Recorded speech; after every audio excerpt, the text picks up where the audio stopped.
Now, Tommy Deep will not be able to go to the final round either. You saw the damage on his boat, and Ron Armstrong has been disqualified for cutting across the front of Deep's boat. So Renato Molinari, as a result of the points scored earlier, will move into the final heat, as will Jimbo McConnell in Miss USA, another outboard-powered machine. And George Johnson in Executone will move into the final heat as well. They all are getting a chance now as a result of the problems that developed in the first run. The real question is, why did Chip Hanauer jump into the water if the boat was not in danger of sinking? And there is some heated discussion going on the dock about that situation. It might have been a ploy to put him ahead in the national championship. We're ready to run again as they come to the line. It's a ragged start. Molinari is down on the inside, McConnell on the outside. They're well ahead of the rest of the field. As we start this race with Molinari appearing to jump the start, we'll have to wait and see what the officials say. Now the Budweiser, under full power, begins to charge up the middle, followed by Jack Schaefer in the American Speedy. Boy, look at the head of steam that Cropfield has going into that first turn, heading for the buoy. He has really got it turned on.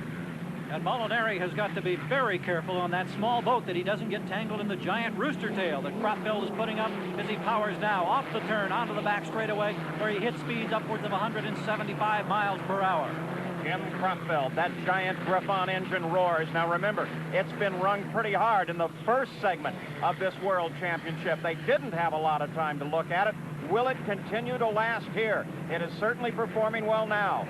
Cropfield out in front and running strong. And of course, Paul, they have that patch that they put on the rear of the boat. There we see Jack Schaefer running in second place, but the patch around the prop shaft and the back of the boat on Budweiser, we've got to see if that will hold up. So there are some question marks about Cropfield's mount as he turns toward the main stretch one more time, being chased by Jack Schaefer in the American Speedy. And in this choppy body of water here at Clear Lake, you can see the stress taking its toll on these boats and drivers. The Bud's in trouble. Cropfield slows. Cropfield slowing down. The engine appears to have faltered. There's no rooster tail. We see a big backfire. Here comes Schaefer on the run as Schaefer screams past Cropfield and into first place. And Cropfield's Griffon has failed. Yes, Paul, it appeared that it backfired, so it must have gone out of time. There's something seriously wrong inside Bud's engine. Miss Renault charges past in second place. Here comes Renato Molinari. He's currently in third, and a disgusted Bernie Little as his engine on the Bud has failed. Now, at this moment, because of this failure, Chip Hanauer wins the season-long national championship. So jumping into the water and stopping the earlier run did benefit Chip Hanauer. Now a problem on the Speedy. Jack Schaefer goes to a stop, and Miss Renault charges into the lead. Tremendous turn of events. First it was Tommy Deep, then it was Chip Hanauer out of the race. Cropfield fell by the sidelines, and now Jack Schaefer is out, and here we look down from the helicopter at the Bud. Cropfield hurling a life jacket back into the cockpit in disgust. Remember, a year ago, he lost the World Championship when he ran out of fuel. His hopes foiled again today. But look at this amazing turn of events. Milner Irvin out in front of this race. Most people thought he would not have had a chance at all. It's a brand new boat. New this season. He turns back to see who is chasing him in second place. And here is the fight for second as Renato Molinari is chasing Executone. Molinari, look at the boat jump in the air as Molinari comes past Executone as Executone slows in the water. Boy, the stopping of that race has certainly taken its toll. There are three boats that were in the running completely out of it now. Executone just now going dead in the water, Paul.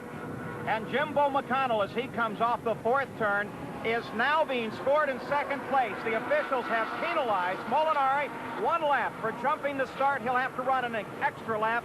George Johnson, the Executone, he can't get it fired. They're done for the day. Remember, history being made today. This is the first time the outboards have ever competed with the Unlimiteds. And after this strange turn of events, we now find the outboards running second and third behind this man, Milner Irvin in the Renault. Right now, Irvin, the Renault, the turbocharged Allison aircraft power plant, a new design on the hull, a wood hull. But one man very happy about it. He's with Gary Gerald. Gary? Can you believe it? No. I stood here last year and saw the Budweiser run out of gas with a lot less than a lap. So I don't know, but Renault being world champion, oh my God. But Jerry Shanis still doesn't believe it's possible as Mil Irvin charges around this course. If he can only hold it together now, the final turn, the final straightaway, this will be his first Thunderbolt Championship if he can do it. It seems that he could coast now. A last scream of the engine, and Mil Irvin has won the World Championship here on Clear Lake at Houston, the new world champion. What a great thrill must be for Milner Irvin to come across, and of course the whole team who has worked hard all year getting that boat ready. And John, we're right down here among the crew. Jim Kurt, the veteran crew chief of 20 years. John Staudiker, who designed this radical, innovative boat. Jerry Shanis, the owner, waiting for Milner Irvin to get in here at the dock so they can all offer their congratulations. The new national champion driver, Chip Hanauer, congratulates the new world champion owner, Jerry Shanis. As Mil Irvin coasts to a stop, here is Jimbo McConnell. Who would have believed it? But the circumstances of this day has put Miss USA, her 4 outboard engines, into second place. Here comes Mil heading for the dock. Look at Jerry Shanis. Boy, there are 2 happy men, the new world champions. Renato Molinari is now running his penalty lap, an extra lap.